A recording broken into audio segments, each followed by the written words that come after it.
Own the Rhythm, the Blueprint series. I am Phillip, your host. This show is about how personal philosophy affects creative work and life. You'll hear from successful writers, vloggers, and business content creators that are living proof of the benefits of discipline. Beyond bragging rights, this show is about sharing their blueprint with you. Open heart, open mind, and ask questions. Maybe this is the blueprint for you.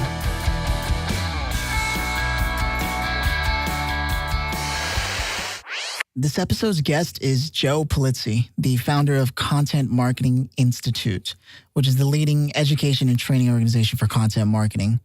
They even have one of the largest in-person content marketing events in the world, named Content Marketing World. Joe himself is a winner of the 2014 John Caldwell Lifetime Achievement Award from the Content Council. Joe's also the author of 5 books. 5 books. And he has one coming out called Killing Marketing, coming out this September 2017. His 3rd book, Epic Content Marketing, was named one of 5 must-read business books of 2013 by Fortune magazine. Without further ado, here's Joe Pulizzi. When I got a job at a marketing agency way back, when I was living in New York, now I'm in LA, one of the first things I did was do everything I can to learn about content, and I came across CMI.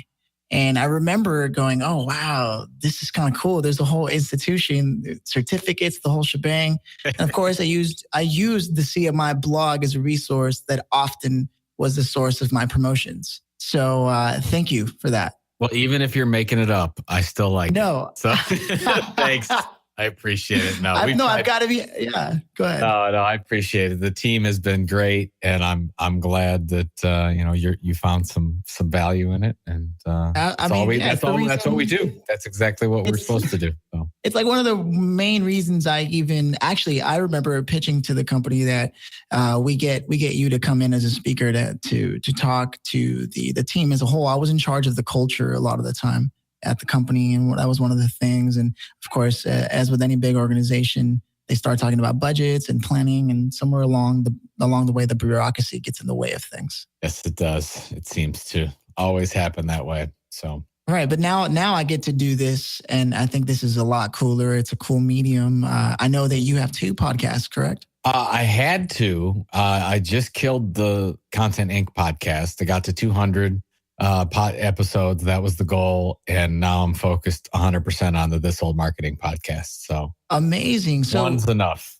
Yeah. Was that podcast, by the way, it was a curiosity of mine. Was that podcast named after your book? Yes, it was. It was totally basically what happened is I only launched it to promote the book, and then it sort of took off. So I kept it going. Yeah. And then I realized, you know what, I'd like to do some other things. And, I've said here, you gotta say no sometimes to do some things you want to say heck yes to. So yeah, 100%. And I like that you said there was 200 episodes and that was it. Is that something you do often? You quantify a sort of a goal, and then once it's reached, then you move on to something else? With that one I did. That one absolutely was. It was like 150, and I said, okay, I'm going to 200, and then we're gonna shut this one down. But I have like the goal sheet that I use that I refer to often always has, monetary amounts, dates, anything measurable, so that I know what needs to be done and how far I have to jump. So. Right. And it's only measurable if there's some real purpose to it. Is that a fair question? Well, it's always got to be something that has a purpose, a big why behind it. But once there's the big why and you know that you're getting in this with your heart, soul, and your mind, then you go ahead and say, well, what does that mean? What does success look like? And you just do your best to put a number to it. I mean, that's how we ended up selling the company, because I knew that we were, that what do we need to get to in valuation that we'll be ready to sell. And so it took 8 years to get to that point. So you write for the CMI blog, you have a column with Entrepreneur Magazine, you're a LinkedIn influencer, and you had 2 podcasts, one of which you went ahead and stopped, but you still did have 2 at one point. Now, how do you manage all of that? Because I find that a lot of people who are high performers, they tend to have a personal philosophy behind that success. And I'm curious, do you feel like there's a personal philosophy that drives your output? I got to take you back because it's been an evolution. So when started when I left corporate America and started in 2007. The goal was to create the leading online destination for content marketing. So how do you do that? And basically, I sort of knew this from media and publishing and reinforced itself as I found out, what makes a great media company, a content marketing example is basically you do that with one content type and one channel over and consistently deliver over time. So basically that blog became 5 times a week. Every morning we would deliver a blog, and then it evolved into 7 times, which is what it is now. 2010, we did the formal name pivot, but basically 36 months of blogging, and that was it. I had the book that we wrote Manu Barrett and I wrote in 2009 with McGraw-Hill, which is sort of part of it. A lot of that came from the blog content, but it was very focused on having the best textual plus image experience on the web and also driving email subscriptions. Once we got to a point where we thought we could start monetizing that audience, and you might call it, Brian Clark calls it minimum viable audience. Once we got to that point, then we would start to diversify. So then we diversified into January 2011 was Chief Content Officer Magazine, then Content Marketing World, the physical event that happened in September of 2011. Then we were like, okay, well, we know that we have the best customers, the best subscribers that engage in more subscription options. So we're like, okay, well, we know that there's an option and we have a story to tell on audio, because we wanted to fill the content marketing news gap, but we didn't want to go out and create the news. We wanted to comment on the news. So the This Old Marketing podcast, which was launched in November 2013, that's what that became. So to answer your question, our goal was to fill a content gap that we had. We absolutely had a gap around news. It's very, very costly because I tried it in the past. We were actually going to go out and report on the news, and we had a team of reporters, and it was just too much expense for not enough value. We're like, okay, what can we do with what's going on out there? And that's where the podcast was born. So there's a very specific purpose behind doing it, not just, we should do a podcast. We were like, we can really do something that no one else is doing. It makes sense to do this for the community and our overall mission. And it also will make sure we have better subscribers, better customers who ultimately will pay for more things. Wow. See, and I like that you said that, because what I do is I'm a podcast producer, right? And so I work with a lot of people who get a hold of me, and I have to turn a lot of people down because they say, I just want to make a podcast. I don't know about what, but I want to make one because they say that you should have a podcast right now. That's, you know what? That's like 90% of all companies. We work with $1 billion companies, and you go in and you're like, well, why did you start this blog? And they look at you like you got 2 heads. Well, we just thought we should. I mean, shouldn't we be blogging? Shouldn't we be on social media? We should have created that Facebook account and all that stuff.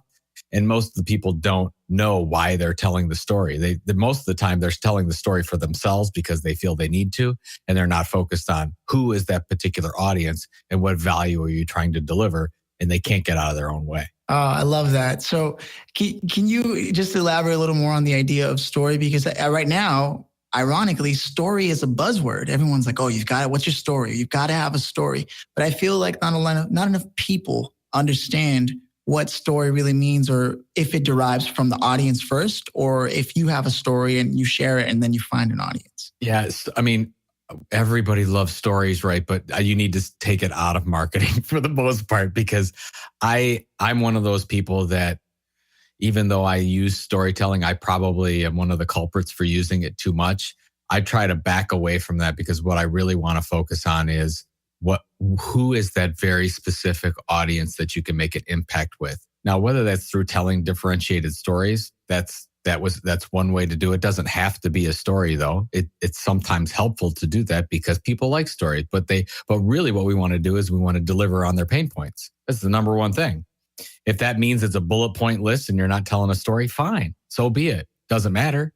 I mean, if you're going to create long form content and you're going to do something consistently over time, of course you want it to sort of follow, whether it's the hero's journey or whatever storytelling arc you have. Right. Great, that's fine. But when I get in and I'm talking to content creators, I try not to say story to them, because all I want them to focus on is the who, the specific who, and drill down as far as we can. And so they start to visualize who that audience is. And then we get to that point. And then we try to say, okay, well, what is that audience's pain points? Okay, let's get that figured out. And then you start to look at and say, well, where do you have the authority to communicate anything to that audience? What do you have? Do you have some knowledge or skill area that's better than most? Where's your passion? What makes sense for you to deliver to them? We're not talking about selling more products or anything like that. All we're talking about is the things that you would like to talk to that audience about because it makes sense for that audience. That's the only thing we're starting with. You can talk about storytelling as much later because most people don't get to the exact who. Actually, what happens is they start targeting more than one audience, 2, 3, 4.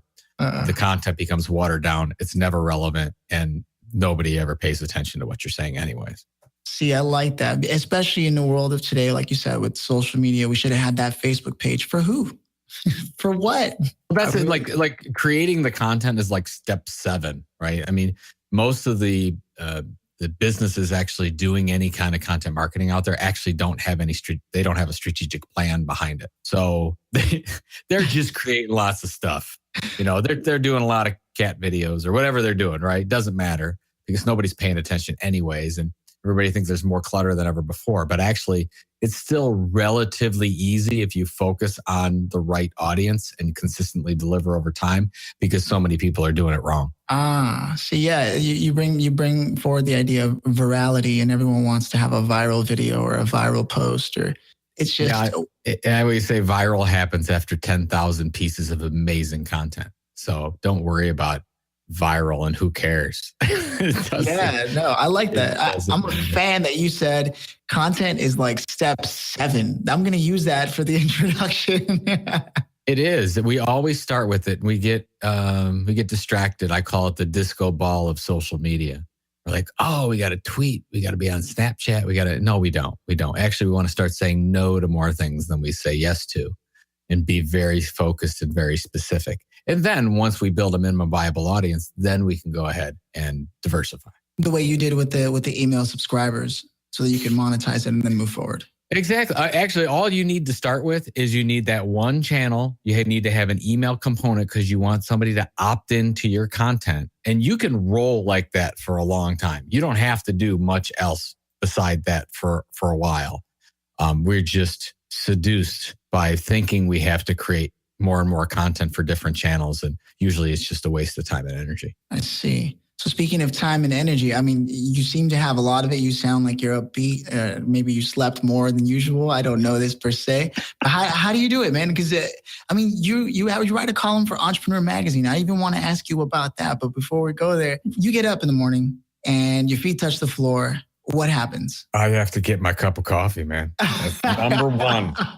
Say hi to the kids and get my coffee because I need that to start the day.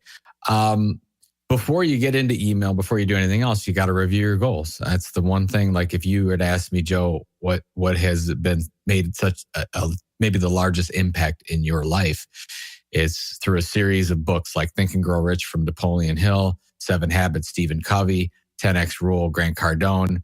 I sort of put together my the way that I review my goals, and I put them into different categories. So I've got spiritual goals, financial goals, career goals, philanthropic goals, fitness goals. And then I have 3 or 4 bullet points under each one of those with what we talked about before, measurable goals. Like, so when I launched the business in 2007 and I started working on this, I said, I have sold Content Marketing Institute for X amount of money by X. I didn't make that goal, by the way. I was 2 years late, but I figured that was okay. Give myself a pass on it. We still did it. So those are the things, like get up and understand what are you doing in the first place to get you focused. Because if you don't, what you do is you get into email, you get into things that don't add any, that really aren't productive at all, don't add any value to you or anyone else. And you could just do email and stuff and meetings all day long and you don't create anything. So I want to make sure that I spend that morning creating. So what are my goals and what do I need to create today? So I need to create a newsletter. I need to create a blog post. I need to create a podcast today. I need a review for that podcast. So I don't have to do the operation stuff anymore, which is great. We've got wonderful people doing that. So basically all I do is go out and evangelize and create content. That's it. So I speak 1 or 2 times a week, usually do webinars, do podcasts, do whatever to evangelize the practice area and get people to rethink whether or not they're doing marketing the right way or not. Brilliant. And is that finally when the time opened up for you to be able to become a contributor to Entrepreneur Magazine for a column? That was just, they had just asked me. I mean, when you get to, it's really, what I just actually shared this with somebody. When you are just trying to make it and you're in the hustle, right? Like Gary Vee talks about, right? You're hustling, you say yes to everything. You say yes to everything because you don't know where your lottery ticket's going to come from. And then once you start seeing some success, you start saying no to more and more things, and until you find the ones that are really, really important and are the yeses part of that. So Entrepreneur, which the column there, which I was actually doing religiously for a while, I don't do as religiously anymore because it's not as important to where I'm trying to go now. Right. Because I had a whole 2 years where I was really focused on entrepreneurs. I had the Content Inc. book. Everything was great. Still love Entrepreneur. We'll still write for them on occasion. And did the LinkedIn influencer thing. Man, I was all over that. I had a post every week. Things were growing. Then when they opened it up to everyone else, I wasn't seeing the return that I was seeing there. So then, you go look at where you see the most return for everything. And I get the most return on the speeches that I give, the webinars that I produce, the podcasts that I produce, and how I can drive new email subscribers. So everything I do is focused on those things for Content Marketing Institute. So if I'm doing something else that's not adding to that, I better have a really good reason for it. Now, once you've been a LinkedIn influencer and you've had columns in Entrepreneur Magazine and you've shown your hustle has paid off, I imagine it's a little easier to book a guest. Now, let's say it's the reverse and you started off and you wanted to launch a podcast and you had a good purpose, you had an audience. How would you go about finding good guests? Well, I know there's no one right way to do it, Phillip, but what I would say is don't start a podcast yet. That if you don't, what I would recommend is build your audience first. Building your audience by starting a podcast is almost impossible. It's really hard to do. Like John Lee Dumas, he's one of those rare people that actually launched the podcast. For most people that have had a success, were successful doing something else first. So what's the easiest way to do it is if you build like an email subscription list and you built your online credibility. So let's just say that you want to have 10 guests on your future podcast, whatever that is. Well, I wouldn't be going out and asking them for stuff. What I would be doing is I'd be trying to see where I can help them. Can I help them create content? Can I create content for them? Can I do something for them? Can I put them in a list that gives them visibility? That's going to also help, the industry in general that I'm trying to target. Because then there's no reason. I'll give you an example. Content Marketing World 2011. We had about 100 speakers at that event. Most of those speakers, they didn't charge me. They usually charge money to speak. They didn't charge me because for the previous 4 years, I was out trying to help them with their careers. So, they had no problem doing it. And still today, those same speakers, even though a lot of them charge $50,000 a speech, they were not charging us because I built that relationship up 10 years ago with them because I'm just trying to help them. So I think that, not that I'm trying to say that people shouldn't do a podcast if they want to do one. But what I'm saying is it's very hard to create that audience unless you've got a lot of promotion dollars behind it. It's very hard to get really, really good speakers if they don't know you from Adam. So right. I would work the ground attack first with that and really make sure that they know you first. And then you can start to create your podcast and do whatever. Basically, I started creating content for myself, for the company, 2007. Didn't start the podcast until 2013. A lot easier to do things like that and to get people to speak and whatever. And it's as easy as a tweet or a phone call or an email now because they know who I am. So it's a lot different from just starting out. So you're saying that the channel and the timing is very important. Yeah, I wouldn't. You might have a differing opinion, but it's very tough to just go out with a guest format podcast when you don't have any credibility in the community yet. Absolutely. No, I 100% agree with you. My next question was going to be about how do you develop questions for your guests? But like you said earlier, it's beginning to dawn on me. I think it has a lot to do with knowing the pain points that you want to address. most of the podcasts that I've done are not guests. Most of the guest stuff that I do is in person. They're actually in-person events, in-person interviews. So mine is a little bit differently, but I'll give you an example. I mean, I just interviewed Joseph Gordon-Levitt on stage at Content Marketing World last week. The questions revolved around what I thought was important, not to him, but to the audience. What does the audience really want to hear from Joseph Gordon-Levitt? They don't want to hear how was it working with Seth Rogen. Nobody cares. What do they care about? They want to know what his thoughts are on content, how his business model works, the way he thinks about it, what he thinks the new opportunities are, what he thinks the new trends are. So I'm always, whatever the guest is, I'm trying to think of, okay, what do they stand for? But at the same time, what does the audience need to hear to get value out of this? All I care about. Everything's focused on the audience. That's why you get a lot of celebrity interviews are terrible, because it's like, oh, what was it like doing this? And tell us about this. And nobody really cares. They're entertained for a little bit and then they forget. Our job as interviewers is to make sure that they leave with something actionable. So you really have to start to dig and focus on, okay, what can I draw from this person that's going to help somebody? Wow. You hit it home, especially as a member of hitrecord.org myself. Just knowing that now I have to go look for that interview. Is it on YouTube? It's going to be, we'll have a 5-minute mashup coming out in probably a week or so. So it's not on YouTube yet.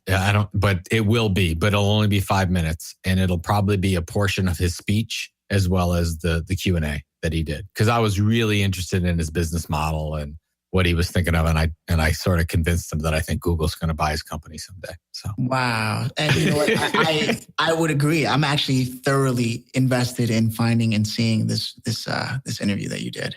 So yeah, I'll have to make sure. So I think I've got your email address, Phillip, but remind me so that when it comes out, I can send you the link. Definitely. I mean, I still remember, just on a quick side note, I remember the first day I heard about that, what he had designed, and I was like, wait a minute.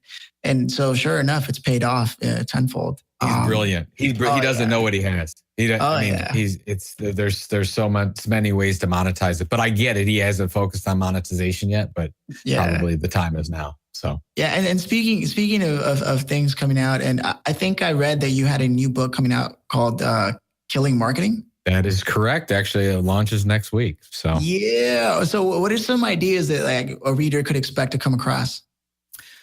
So the whole idea of the book is that we've been doing marketing wrong for 75 years. We continue to do it the wrong way. We're still focused on interrupting people, and that the marketing department, which generally has been a cost center, should have always been a profit center. At least that's what I believe. I believe we should generate direct revenues and profit from the marketing department itself. And to do that, you need to build a loyal audience. So I go through things like, what's the second most valuable event in the world? Well, it's not owned by a media company. It's owned by Salesforce, Dreamforce. Probably almost $1 billion valuation to that event, and they sell software. So that's a marketing function that actually makes money for them. Arrow Electronics is basically the Amazon.com for selling electronics equipment. They are Fortune 119 company, $24 billion a year company. They are the leading media company in the electronics industry. They own 51 media brands. They reach 76% of all electronics engineers. Those are the things that are happening that people don't realize. And we continue to just spend money on advertising and short-term content plans when there's a brand new model that's right in front of us that we're starting to see. And most marketers are oblivious to it. So that's basically what the book is about, how you get to move the big ship into the right direction, really good case studies. And if you believe in this model, you know what you have to do to make this happen. Right. And I imagine consistency in your efforts is one of those very important elements to get. Yeah, absolutely. Right up there at the top. That's where either they're not creating different valuable content, differentiated valuable content, or they're not consistent in their delivery. And that's either, when I go and I'll do an analysis of a company's content marketing, it's either one of those two for the most part. Do you think there's a reason why some strategies that a company or an entrepreneur adopts for content will be easy for them to commit to the consistency while others are not? Well, first of all, it's easier for a small company or an entrepreneur because you don't have any political red tape. If you work at a big company, it's all about change because you've been doing things one way. So you have to actually change something. Now, if you talk about content creation, if I'm an entrepreneur, passion is so critical to making this thing happen because you're probably going to go 6 months, 9 months, or 12 months without really seeing significant growth. A significant way to monetize your platform. You're basically just building the audience. It takes a lot of time to do that. If you're not passionate about it, you're probably not going to get up every day and create that content. So you might as well, if you're going to do this anyways, you might as well focus on something you're passionate about.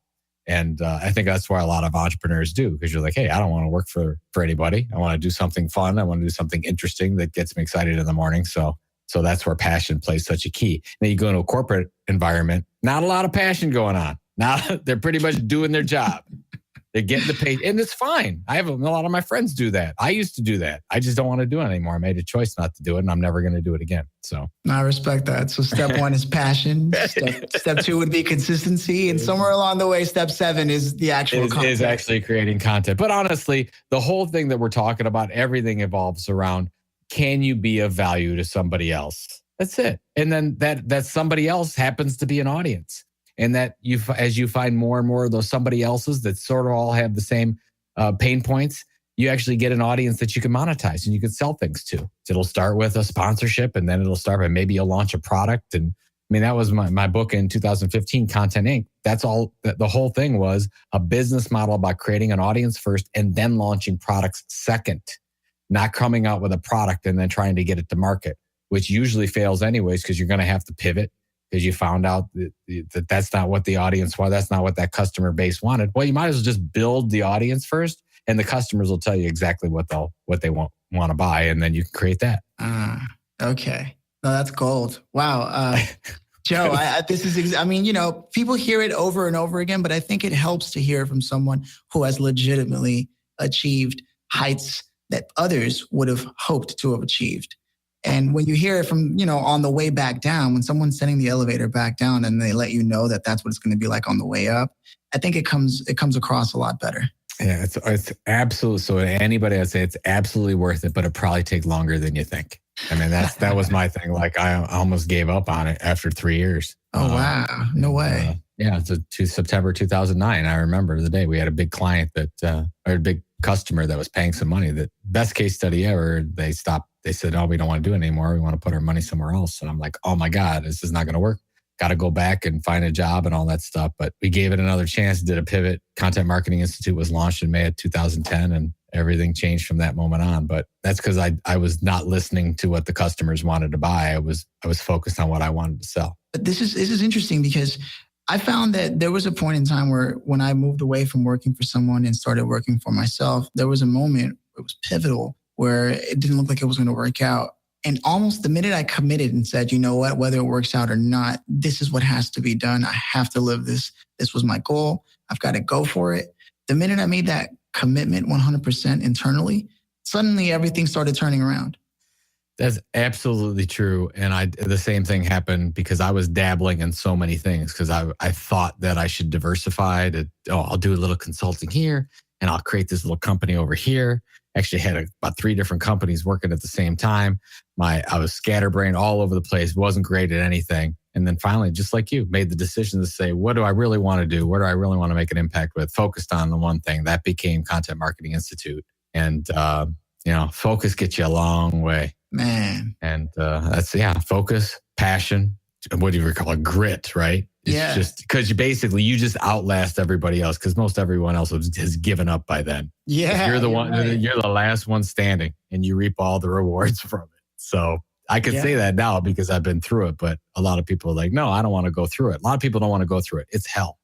It's hell for 3 to 4 years, but you come out of it, you're like, oh my God, it was so worth it. Yeah, man, I can definitely look back to a few moments where I was holding back some tears. So I know what you're talking about. Yeah, we both been there, right? Exactly. Oh, wow. Joe, it's such a pleasure to be speaking with you, man. I really look forward to the interview with Gordon Levitt there. And you said your book's coming out next week? Books, I actually have copies in front of me now, but it's available on Amazon and Barnes and Noble and all those places, but killingmarketing.com. But the formal launch is September 19th. But yeah, we're ready to rock and roll with it. Going on the book tour. Yeah, I'm going to have to check it out. That's for sure. I mean, just writing a book in itself is like, wow. And you've written like 5 of them. You know what I mean? It's been Beast. First one without content in the title. This is the first one. Everything else had content in the title. This one's just killing marketing. Very respect, abrupt. Man. Yeah. Well, Joe, thanks so much, man. I'll edit this up and I'll shoot it your way. Sounds good, man. And congratulations on all your success too, man. Thanks for listening. I hope this blueprint will help you own the rhythm in your space. Feel free to subscribe and reach out to me on Instagram or Twitter at Phillip Lanos, PhillipLanos. Also, you can visit owntherhythm.com if you want help producing your podcast. Open heart, open mind, and ask questions. Stay tuned for the next blueprint.